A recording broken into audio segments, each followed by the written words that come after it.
They didn't know I was still on the porch. I had driven 40 minutes to surprise my daughter for her birthday, not something I did often, because she had made it clear over the years that she preferred I call ahead. But it was her 43rd birthday, and I had baked the lemon cake she had loved since childhood. The one with the thin layer of raspberry jam between the layers. The one I had made every single year since she turned 5. I thought, just this once, a surprise would be welcome. I thought wrong. The front door was slightly open. Not wide open, just that inch or two that happens when a latch doesn't fully catch. I could hear voices from inside, and I recognized them immediately. My daughter, her husband, Richard, and someone else, a woman I would later learn was Richard's sister, Pamela, who had driven in from Phoenix for the weekend. I had my hand raised to knock when I heard my name. "She means well," my daughter said. There was that particular tone in her voice, the one she uses when she's explaining something tedious. But honestly, Margaret, it's exhausting. Every time she comes over, it turns into a whole production. "How often does she visit?" That was Pamela. "Too often," Richard said, and laughed. Not a mean laugh, exactly.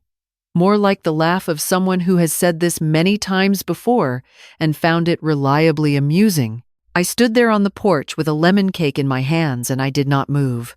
I am not sure for how long. Long enough for my arms to start aching from the weight of the cake stand. Long enough to hear my daughter say, "She doesn't have much else going on, I guess. We're kind of all she has." Long enough to hear the way she said it, not with love, but with the mild resignation of someone describing a stray cat that keeps coming to the door. I set the cake down quietly on the porch railing. I walked back to my car. I sat in the driveway for a moment. My name is Eleanor. I am 68 years old. I taught 3rd grade for 31 years at Millbrook Elementary School in Asheville, North Carolina. And I like to think I was good at it.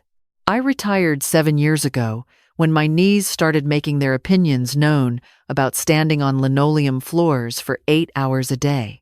My husband, Frank, passed 4 years ago, a heart attack, quick and without warning. The kind that gives you no time to say the things you should have said years earlier. We had 40 years together, Frank and I. We raised 2 children in the house on Clover Street, our son Daniel, who lives in Portland now and calls every Sunday without fail, and our daughter, Claire, my youngest, the one I worried about more, always, because she was the sensitive one, the one who cried at movies and kept a journal, and once, when she was 9, left a handwritten apology note on my pillow because she had been rude to me at breakfast.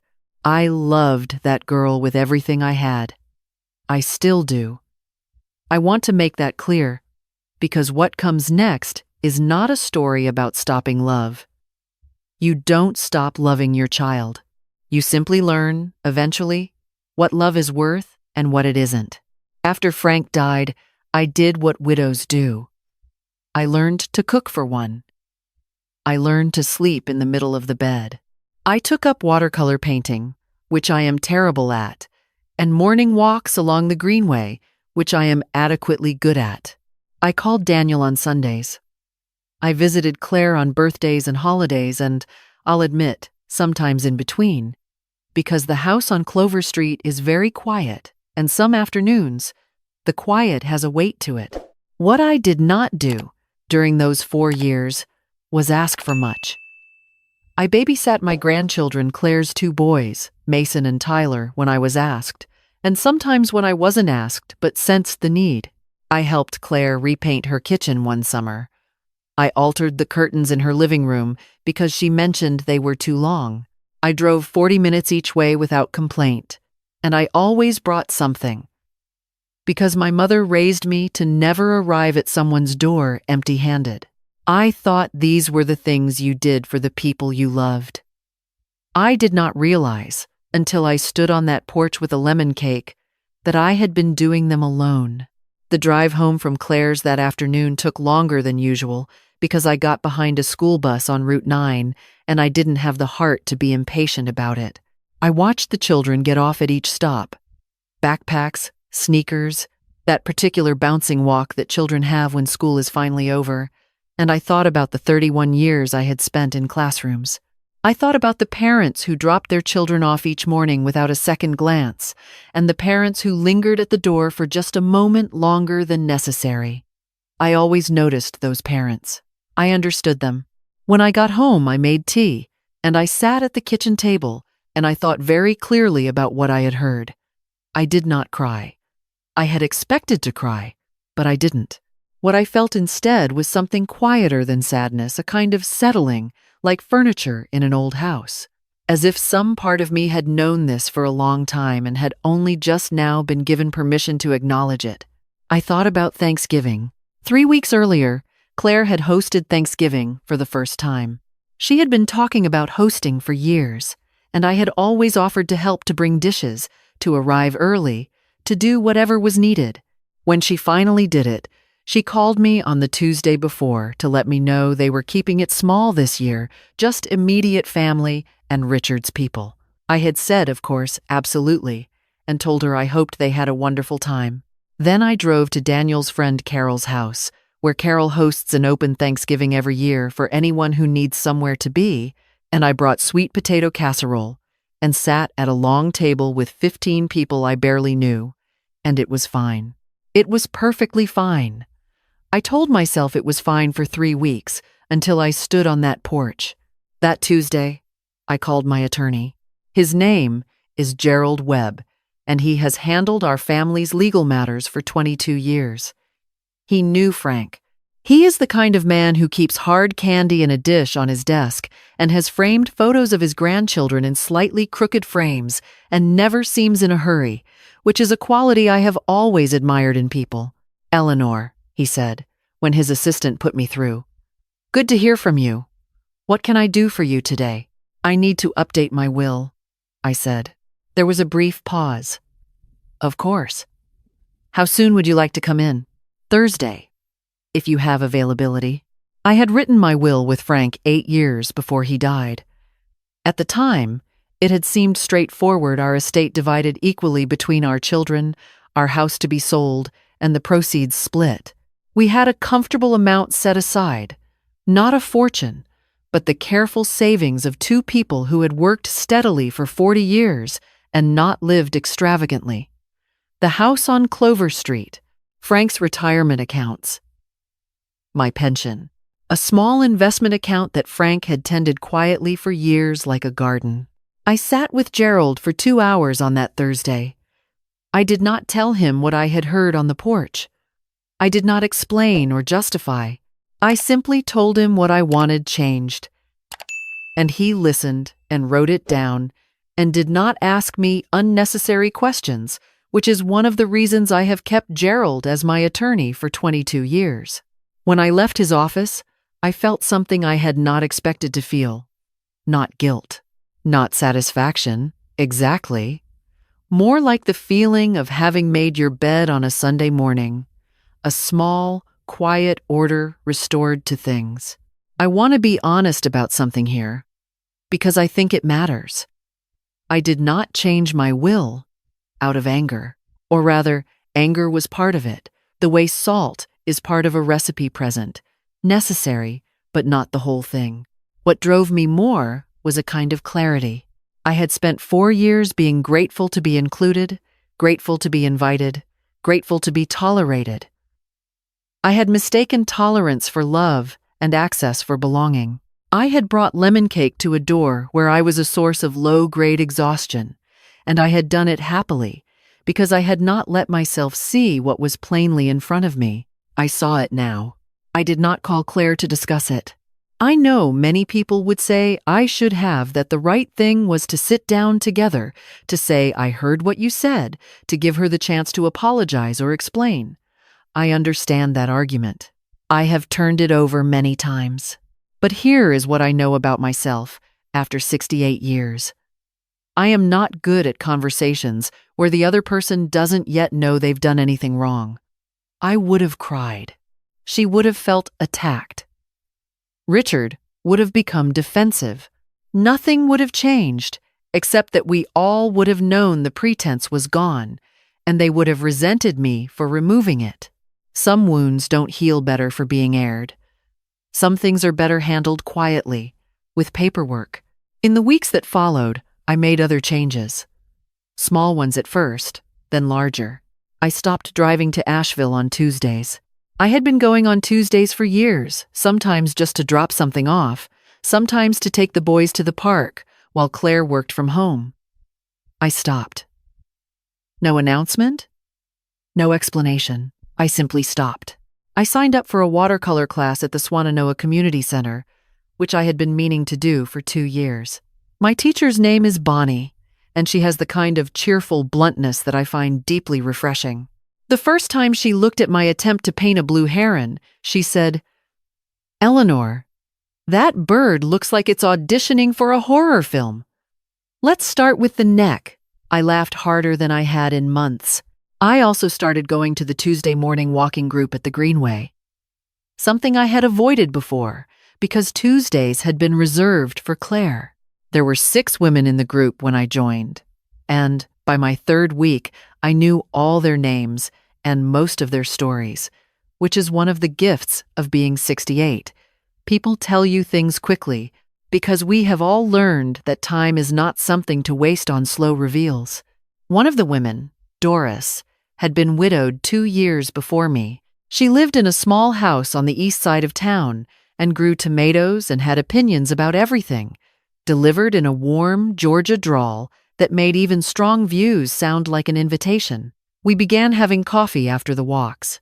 By February, she was the person I called when something happened that I needed to say out loud. Claire called in December. I did not let the phone ring to voicemail. That is not who I am. But I kept the conversation short and warm, because keeping love and keeping distance are not the same thing, and both can be done with kindness. She asked if I would be coming for Christmas. I told her I had already made plans to spend Christmas in Portland with Daniel. This was true. I had called Daniel the week after I visited Gerald's office, and he had said, "Mom, yes, obviously, please come," with such genuine enthusiasm that I had to set the phone down for a moment before I could answer. "Oh," Claire said. She sounded surprised. And then, after a moment, something else. A small, uncertain note that I recognized but did not let move me. Not that day. Christmas in Portland was the best I had in years. Daniel's house is always warm in the specific way that houses with small children and slightly chaotic kitchens are warm. His wife, Patricia, made a standing rib roast that she had been practicing for 3 months and was justifiably proud of. I slept in the guest room with the yellow walls and woke up to the sound of my grandchildren, Lily and Ben, arguing about whether a certain dinosaur was an herbivore, which is exactly the kind of argument I love being near. I turned my phone over on Christmas morning and did not check it until evening. It was February when the call came that I had both expected and not expected. It was not Claire. It was Mason, my grandson, 17 years old, Claire's older boy. He called from his own phone, which he rarely did, and when I answered, he said, "Grandma, can I come see you this weekend?" His voice had that particular quality of teenage boys trying to sound casual about something they care about very much. "Of course," I said. "Do you need me to pick you up?" "No, I can drive. I got my license in November." I had not known he got his license. I sat with that for a moment, and then let it go. Mason arrived on Saturday morning, and I fed him eggs and toast and the good orange juice, and we sat at the kitchen table and I waited. He is a careful boy, Mason more careful than his mother in many ways, more like Frank in his way of approaching things. He takes his time. He had eggs and half his toast before he said anything of substance. "Mom and Dad are fighting a lot," he said. He was looking at his plate. "About money, mostly. Dad's business isn't doing well." "I'm sorry to hear that," I said.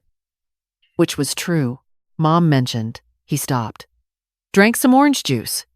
Started again. "She mentioned something about your house. About whether it might be, I don't know. She was on the phone with someone." I wasn't trying to listen. I looked at my grandson, this careful boy with Frank's eyebrows, and his own quiet dignity, and I felt two things at once: a pull of sorrow for him and a deep, settled peace in myself. "Mason," I said, "you don't need to worry about any of that. I just thought you should know," he said. He looked up at me then, and his eyes were so earnest that I had to resist the impulse to reach across and smooth his hair the way I had when he was small. I don't know exactly what she was saying, but I thought you should know. I reached across and squeezed his hand instead. "You're a good person," I said. "You've always been a good person." He stayed for lunch. We watched part of an old movie he had never seen, Casablanca, which I considered a correctable injustice, and when he left, he hugged me in the doorway for a moment longer than usual. I stood on the porch and watched him drive away in his father's old Civic, and then I went inside and called Gerald. "One more change," I said. "I'd like to add a specific provision." Gerald listened. As always, he did not ask unnecessary questions. "What I will tell you, because I think it is the part of this story that matters most. I did not make that call out of revenge. I want to be clear about that, the way I would want to be clear about anything that touches on the difference between justice and cruelty. Revenge would have been calling Claire and telling her what I knew. Revenge would have been making sure she found out while she could still feel the full weight of it. What I did was simply finish a process I had started the previous November, a process of making sure that what I had built over 68 years would go to people who saw me, not people who loved the idea of me from a distance, not people who found my existence convenient or exhausting depending on the week. People who actually, in the plainest sense of the word, showed up. Daniel showed up. Mason was showing up in his careful, 17-year-old way. Doris, who walked beside me on Tuesday mornings and drank bad coffee and told me the truth about things she wasn't in my will, but she was in my life in the way that counted. And there was one more person I should mention. Her name is Ruth. She is 72 years old, and she lives in the apartment above mine at the Laurel Ridge community, which I moved into in March. I had been thinking about the move for 2 years. The house on Clover Street had more rooms than I needed and more lawn than my knees wanted, and the upkeep had become a kind of background noise I was always half attending to. I had put off deciding because leaving felt like admitting something. Admitting what? I wasn't entirely sure. That time was moving, that the chapter of raising children in a house on Clover Street was over, that the life I had built with Frank was fully in the past tense now, and the only tense available to me was present. I put the house on the market in February. It sold in 11 days. Laurel Ridge is not a nursing home. I want that noted, because people hear community and assume the worst. It is a collection of small, well-designed apartments around a shared courtyard where people can be as social or as private as they like. There are book clubs and a garden plot and a Friday afternoon gathering that involves both wine and an earnest discussion of whether the book selected for the month was actually any good. It is, in short, the kind of place where people who have been interesting their whole lives go to continue being interesting.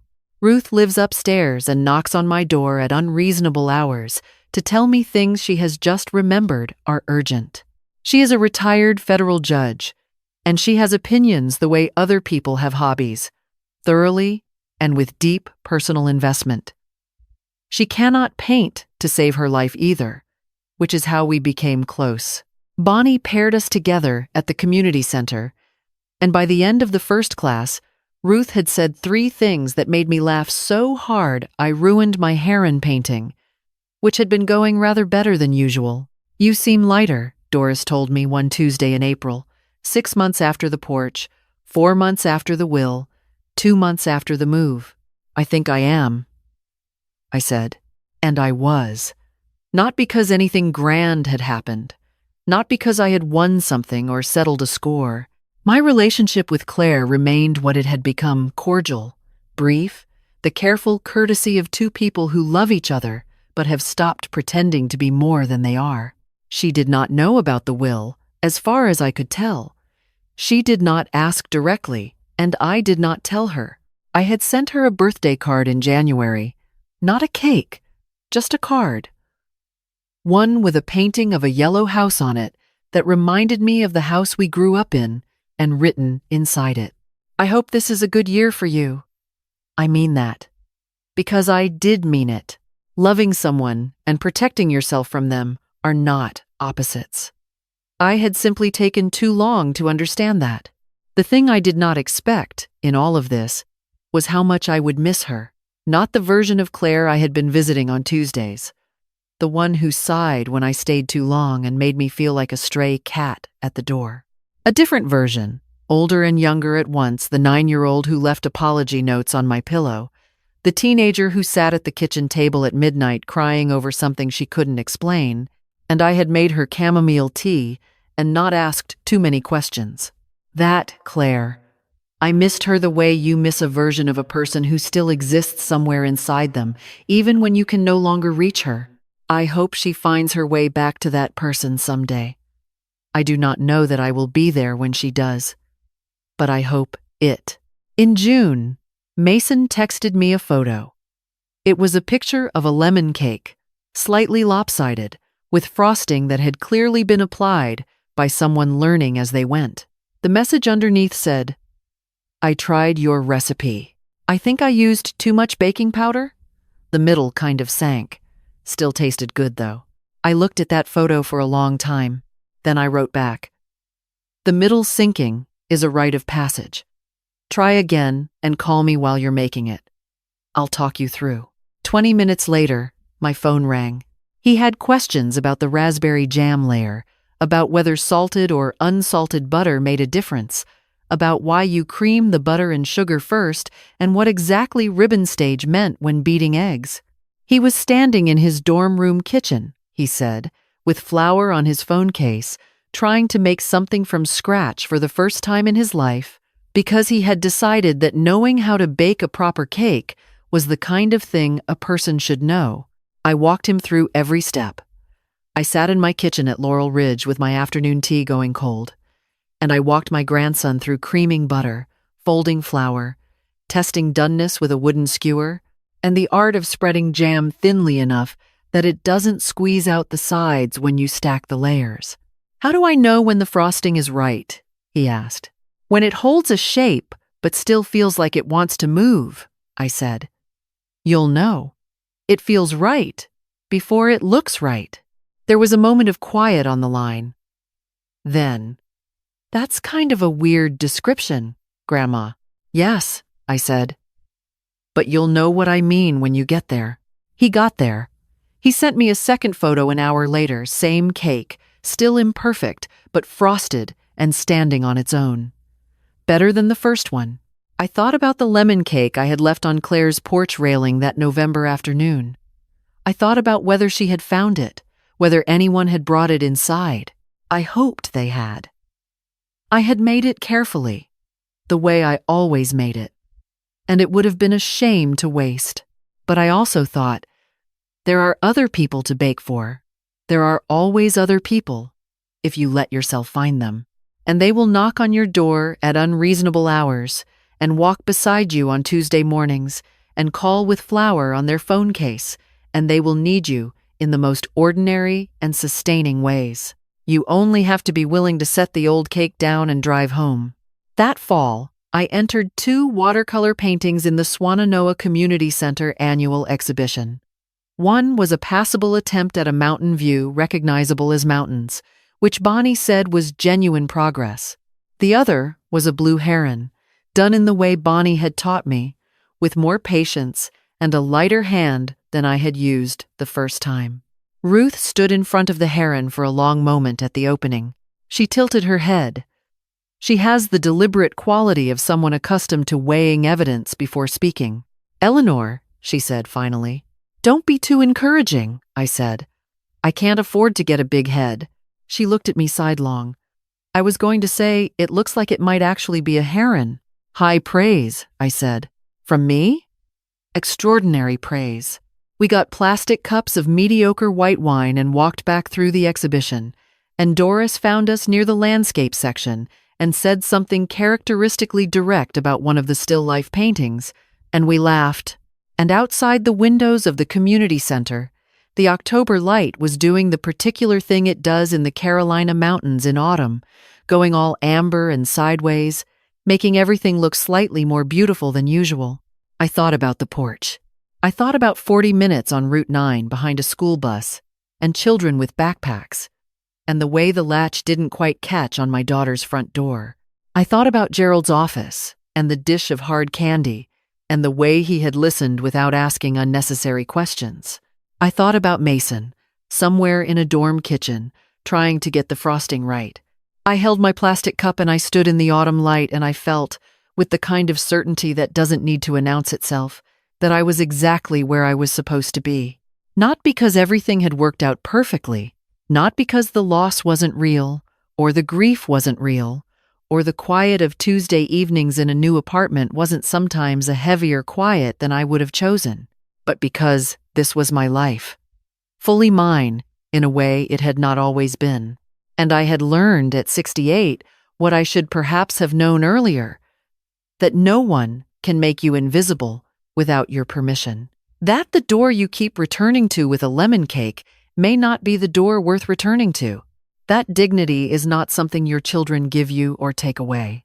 It is something you carry yourself, quietly, in the way you walk back to your car and drive home, and make your tea, and call your attorney, and sign up for the watercolor class you should have taken 2 years ago. It is something you carry in the way you answer the phone when your grandson calls.